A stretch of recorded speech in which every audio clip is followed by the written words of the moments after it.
Anthony Kiedis speaks like a philosopher king, like a therapist politely listening, contemplating before losing it with that pirate laugh, reminding me he knows things you can't know and has done things like front the Red Hot Chili Peppers and all that implies. In 2005, I interviewed Anthony for Risen Magazine. What did I expect? A rowdy frat rat? A punk rock tragedy? A one man spring break? Nope. He was smart, sober, kind, honest, joyful, and like all of us, sometimes bewildered by the journey called life.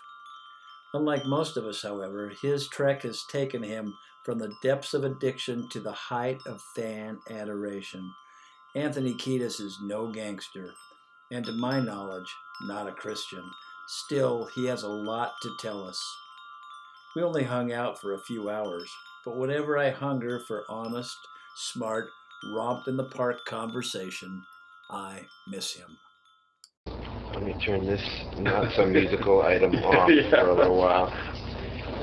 Wow, it was definitely a very emotional experience from the beginning. Even although I wasn't horribly conscious of seeking out particular music, the music that found me wherever I was, whether I was riding around in a car with my mother or hanging out in the basements,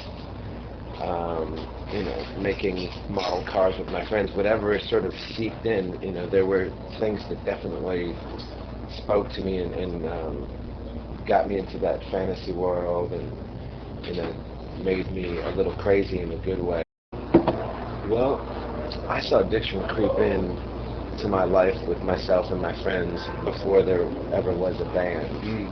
So it wasn't like it was this energy that was specifically infiltrating a band environment. And I don't think that being in a band necessarily invites addiction or creates a more fertile breeding ground for addiction.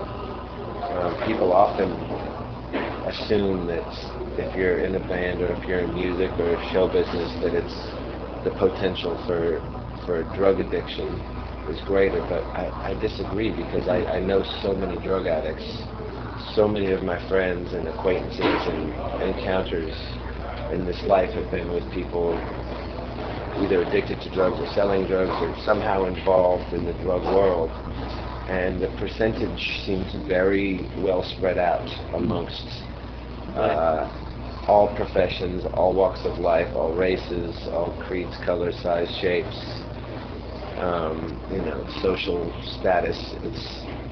It's never seemed to me to go along with being in a band any more than working at a restaurant or whatever. All sorts of people can escape for all sorts of reasons. Yeah, but I mean, it definitely had an impact on our band, that's for sure. And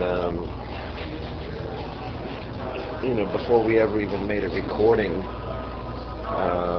in 1983, early '83, Flea came and found me sleeping on the floor of an office building where I was kind of squatting.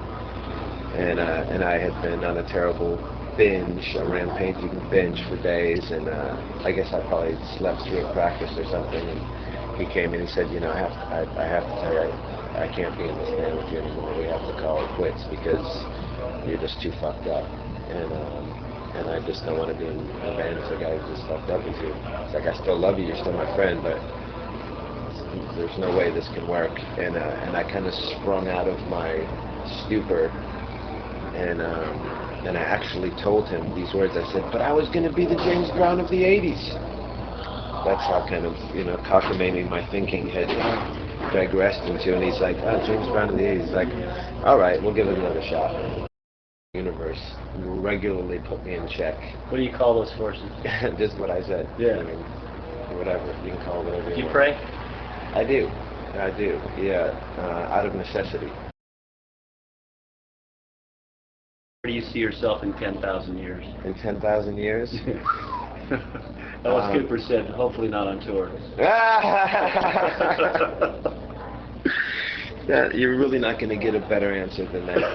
I hope to find myself in love, Yeah. wherever that may be. That's it. Well, there actually is one more question. If you could put one thing on the bumper of your car, say, you have one statement to say, or on a headstone. On a headstone. Headstone. Wait, I don't think I want a bumper sticker slogan on my. No, my headstone. well, I mean, just if you could make one statement in life, like you could only say, God said, you get one sentence to make your statement. Is this bumper sticker or headstone? Or are they one and the same? Boy, I'm mixed up. I mean, you might be onto something there. No, I mean, but what my point is, like, if you just wanted to make, people put one statement on their car and it says, don't bother knocking at this band's rock. I mean, that's the only thing you can think of. That's my headstone there. That's definitely, because I might be 6 feet under, but I'll be rocking. Enjoy the ride and be kind to strangers. You know, it's not going to boil down to a line. Would you mind if I said a quick prayer for you? No, I don't mind at all.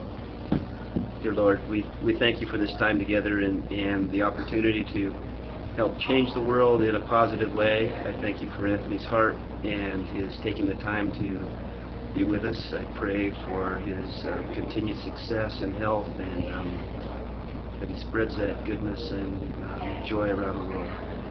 Amen. Thank you. Thank you. Thanks very much for that. Yeah. Thanks a lot. That was fun.